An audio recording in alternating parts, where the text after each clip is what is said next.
gabadhii waxay fayday wejiga waxaana ka soo baxay weji foolxun iyo indho burbuuran waxayna bilowday qosol.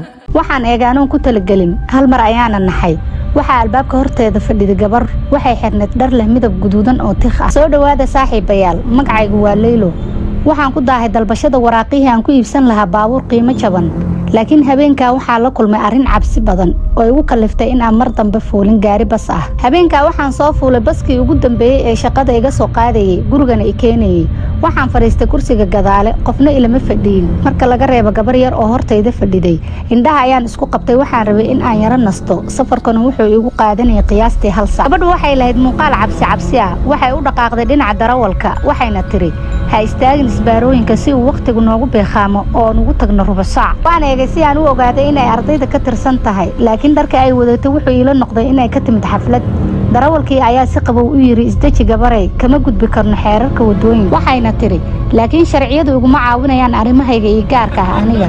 darawalkii ayaa qoslay wuxuuna ku eegay indho xanaaq leh, wuxuuna yiri, safarada habeenkii xilliyada dambe dadka keligood ma aha ee waxaa jiri kara kuwo kale oo xilliyada mugdiga soo baxa si ay u dhibaateeyaan. markuu intaa yiri waxaan dareemay walwal iyo cabsi. gabadhii way fadhiisatay kursigeedii, taleefankeeda ayayna wax ku qorqoraysay.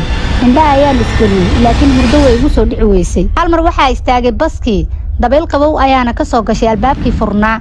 waxaan dareemay qarqaryo, indhaha ayaan kala furay, hareerahana waan eegay. anoo yaaban waxaan arkay in aan keligay baska saaranahay. waxaan isiri xaggee gabadhii aaday, goormay degatay, ma dareemin shanqarteeda. albaabkii wax yar ayuu furnaa, iyada oon qofna soo korin baska. bannaankana aad ayuu mugdi u ahaa. daruuro ayaa cirka qariyey, kadibna gacmaha ayaan jeebka geliyey. waxaan iska raadiyey geesinimo. qabow dartii ayuu jirka ila gariirayay. waxaan isweydiiyey sababta uu qabowgani u soo dhacay. taleefankayga ayaan saacadda ka eegay, waxaa la dhaafay 11:00. waxaa iga dhinay 30 daqiiqo oo keliya in aan guriga tago, laakiin xaaladda uma ekayn sidaas. waxaan la soo baxay buug aan jeclaa si aan wakhtiga isku dhaafiyo.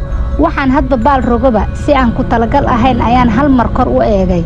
waxaan arkay gabar dhar guduudan, tin dheer leh, wejigana xiran oo hortayda fadhida. waxaan isweydiiyey sida ay suurtagal ku tahay. daqiiqado ka hor cidna meeshan ma fadhiyin, waxaa saarnaa keligay baska. suurtagal way ila noqon weysay in ay tahay gabadhii hore ila saarneyd baska. waxaa si dhaqso ah u eegay daaqadda. waxaan jidka dhexdiisa ku soconnay xawaaro sare, isbaaro ma lahayn, waxna joojiyana ma arag. wax baska ka degay iyo wax soo korayna sidoo kale ma arag. wadnaha ayaa i garaacmay. waxaan is iri, malaha waxay soo kortay intii aan buugga akhrinaysay. taas ayaan naftayda ku qanciyey. kitaabkaygii ayaan dib ugu laabtay anigoo shakisan, laakiin indhahayga si fiican waxba uma arkaynin. shucuurtayda lama qiyaasi karin. markii labaad een kor eegay waxaan arkay gabadhii oo intii hore iiga soo dhawaatay, laakiin waan ku shakiyey in ay halkay fadhida iyo in kale. akhriskaygii ayaan iska sii watay, hase yeeshee waxba si fiican umaanan fahmaynin. qabowgiina marba marka ka dambaysa wuu sii saa'idayey. waxaan isku dayay in aan yaro nasto. mar kale ayaan eegay gabadhii dharka guduudneed. waxaan arkay iyadii oo hoosta iga soo gashay. qalbiga ayaa i gilgishay, neeftiina way isku kay taagtay. waxaan isku dayay in aan shakiga iska saaro oo sii wata akhriskaygii. kitaabkayga ayaan xoog u qabsaday, laakiin iftiinkii aan kitaabka ku akhrisanayay ayaa iga damuumay.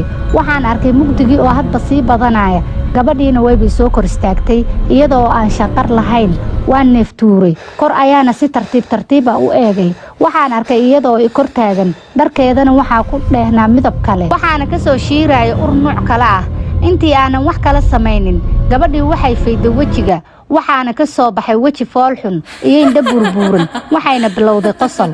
waxayna ku dhawaaqaysay hadallo aan la fahmi karin. naxdin awgeed ma dhaqaaqi karin, qayladana igama soo baxaynin. in yar kadib qaylo ayaan afka furtay, waxaana madaxa layga dhiftay dharbaaxo oo waxaa la yiri, maxaa kugu dhacay, maxaad u qaylinaysaa? indhaha ayaan kala furay. waxaan arkay gabadhii baska ila soo raacday oo garabkayga fadhida, wadatana boorsooyinkii iskuulka, aadna iila yaaban. waxaan iri, xageed aaday waan ku waayey. waxayna tiri, sideed igu weyday? caawa oo idil garabkaaga ayaan fadhiyey. waxaana waraaq u dirayey saaxiibtay, hal mar unbaad sidii qof waalan u qaylisay. waxaa iri, waxaan kaa eegay dhammaan kuraasta baska. waxaan arkay gabar dhar gudguduudan oo timo dheerdheer oo hortayda fadhisa. waxay tiri, xaggay gabari joogtaa? ilaa nus saac labadeena ayaan ahayn. waxaana ogaaday in aan anigu qaldanaa. baskii ayaa istaagay. darawalkii ayaana yiri, hayadega, dad dhib badan oo waalwaalan ayaa tihiine. sidii anoo indhala ayaan bannaanka u soo baxay.